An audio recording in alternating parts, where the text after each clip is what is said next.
नमस्कार दोस्तों, स्वागत है आपका पैसा बोलता है कि इस वीडियो में।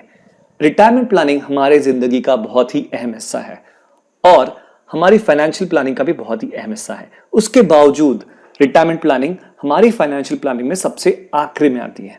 इस वीडियो में मैं आपसे शेयर करूंगा रिटायरमेंट प्लानिंग को लेकर कुछ सवालों के जवाब। जो चीजें मैं आपसे इस वीडियो में शेयर करूंगा वो है आपको रिटायरमेंट के लिए कितनी रकम की जरूरत पड़ेगी, कितनी राशि आपके लिए पर्याप्त होगी रिटायरमेंट के लिए, वो कैसे कैलकुलेट करें। साथ में हर महीने आपको कितने पैसे सेव करने होंगे एक अच्छी राशि जुटाने के लिए रिटायरमेंट के लिए, वो भी मैं आपको बताऊंगा वो कैसे कैलकुलेट करें। और आपके पास रिटायरमेंट प्लानिंग के लिए इन्वेस्टमेंट के कौन से ऑप्शंस अवेलेबल है वो भी मैं आपसे शेयर करूंगा। एक खुशहाल रिटायरमेंट के लिए आपको कितनी राशि की जरूरत पड़ेगी, आपको कितनी रकम जुटानी पड़ेगी एक हैप्पी खुशहाल रिटायरमेंट लाइफ जीने के लिए, ये कैसे कैलकुलेट करें मैं आपके साथ ये अभी शेयर करूंगा। इसके लिए सबसे पहली चीज आपको जो जरूरत पड़ेगी वो ये जानना होगा कि आपके आज के खर्चे कितने हैं। दूसरी चीज जो आपको पता होनी चाहिए वो ये है कि आपकी कितनी उम्र में रिटायर होना चाहते हैं। आपकी आज की उम्र और उस रिटायरमेंट एज जो आप जिस एज में रिटायर होना चाहते हैं उसमें कितना फर्क है, ये जानना बहुत जरूरी है। तो आज के हमारे इस उदाहरण के लिए हम ये पकड़ के चलते हैं कि आपकी रिटायरमेंट एज होगी 60 ईयर्स, माने कि 60 साल।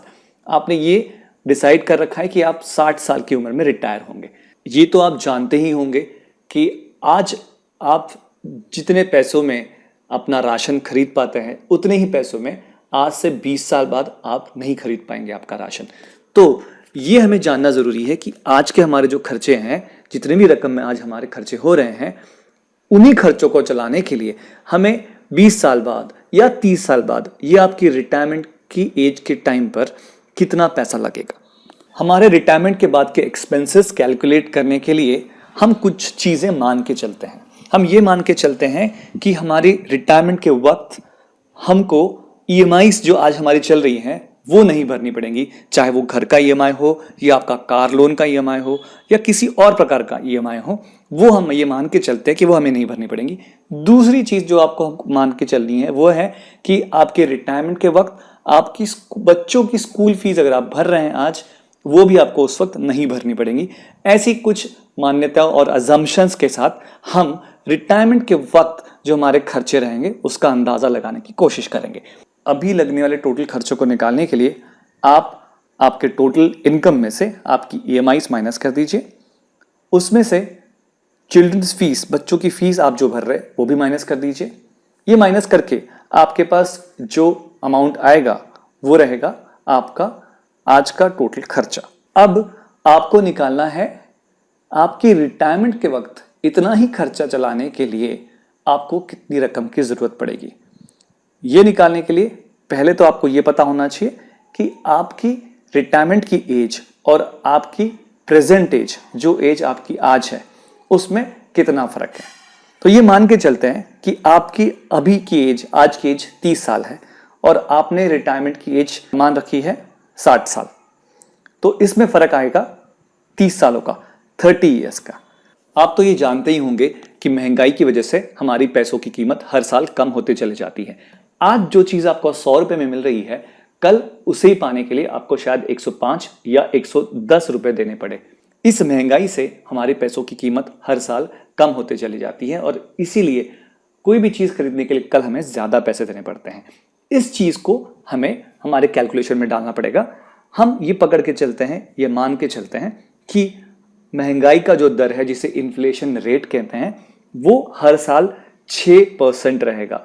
मतलब 6% से हर साल हर चीज महंगी होती चली जाएगी। ये हम मान के चलते हैं और इसी के ऊपर बेस्ड हमारा कैलकुलेशन करेंगे।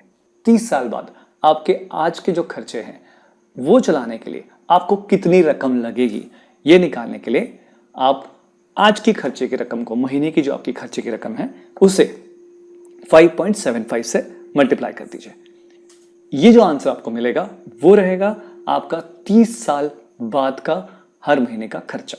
रिटायरमेंट के बाद कम से कम 20 साल का लाइफ हम मान के चलते हैं, तो आपके मंथली खर्चों को मल्टीप्लाई कर दीजिए 12 से, तो आ जाएगा आपका 1 साल का खर्चा और उसको मल्टीप्लाई कर दीजिए 20 से, तो बन जाएगा आपका अगले 20 साल का खर्चा।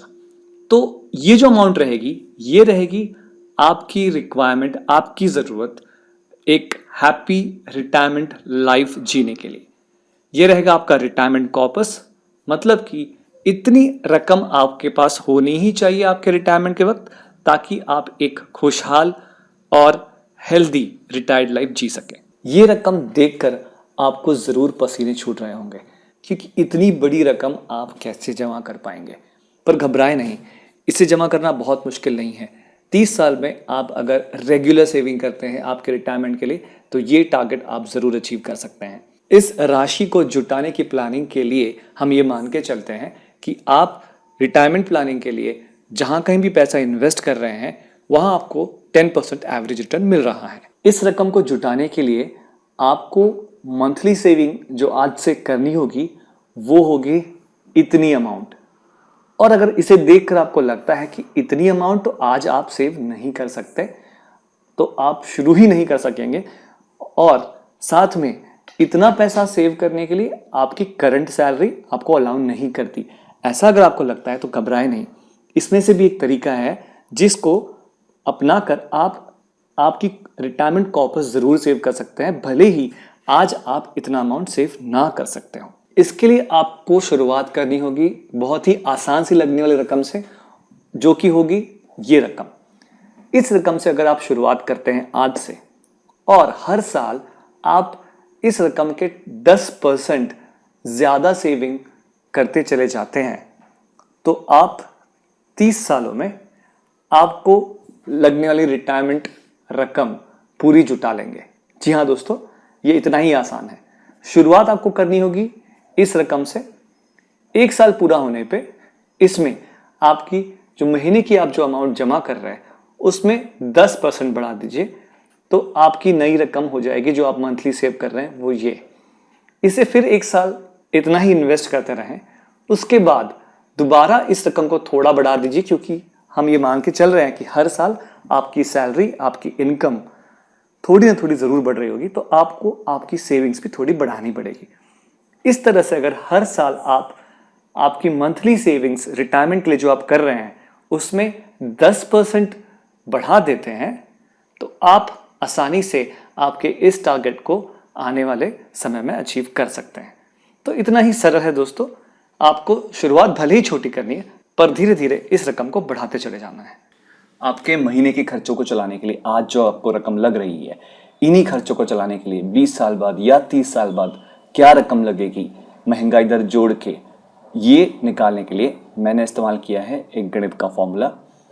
इसको इस्तेमाल करके आपके महीने के आज के जो खर्चे हैं, उनको 20 साल बाद या 30 साल बाद कितने पैसे लगेंगे वो आप निकाल सकते हैं। दूसरा तरीका है, आप ये चार्ट इस्तेमाल कर सकते हैं जो मैंने आपकी सहूलियत के लिए बनाया है। इसमें कोई मैथमेटिक्स नहीं, सिंपल आपको मल्टीप्लाई करना है आपके आज के खर्चों को इस चार्ट में दिए हुए नंबर्स से। इस वीडियो के डिस्क्रिप्शन में एक एक्सेल शीट भी जोड़ी है, जिसको इस्तेमाल करके आप आपके रिटायरमेंट की लगने वाली रकम निकाल सकते हैं। इस एक्सेल शीट को इस्तेमाल करना बड़ा ही आसान है। आप वीडियो के डिस्क्रिप्शन से इसे फ्री ऑफ कॉस्ट डाउनलोड करके इसे यूज़ कर सकते हैं आपकी रिटायरमेंट अमाउंट निकालने के लिए, या ऑनलाइन अवेलेबल बहुत सारे रिटायरमेंट कॉर्पस कैलकुलेटर्स को इस्तेमाल करके भी आप अपनी रिटायरमेंट अमाउंट निकाल सकते हैं। आइए अब बात करते हैं आपके पास रिटायरमेंट सेविंग्स करने के लिए कौन से ऑप्शंस मार्केट में अवेलेबल है। इस विषय पे मैं एक और पूरा डिटेल्ड वीडियो बनाऊंगा, पर अभी के लिए आपको एकदम शॉर्ट में मैं जानकारी दे देता हूं कि आपके पास जो अवेलेबल ऑप्शंस है रिटायरमेंट सेविंग्स करने के लिए वो कौन से हैं। इनमें जो ऑप्शंस आपके पास है वो ये हैं। आप पीपीएफ मतलब कि पब्लिक प्रोविडेंट फंड में इन्वेस्ट करके रिटायरमेंट के लिए सेविंग्स कर सकते हैं। एनपीएस मतलब कि नेशनल पेंशन सिस्टम, इसमें भी आप इन्वेस्ट करके रिटायरमेंट के लिए सेविंग कर सकते हैं। एनपीएस ये स्पेशली पेंशन प्लान की तरह डिज़ाइन की हुई स्कीम है, गवर्नमेंट की स्कीम है, और ये भी एक अच्छा ऑप्शन है रिटायरमेंट के लिए सेविंग्स करने के लिए।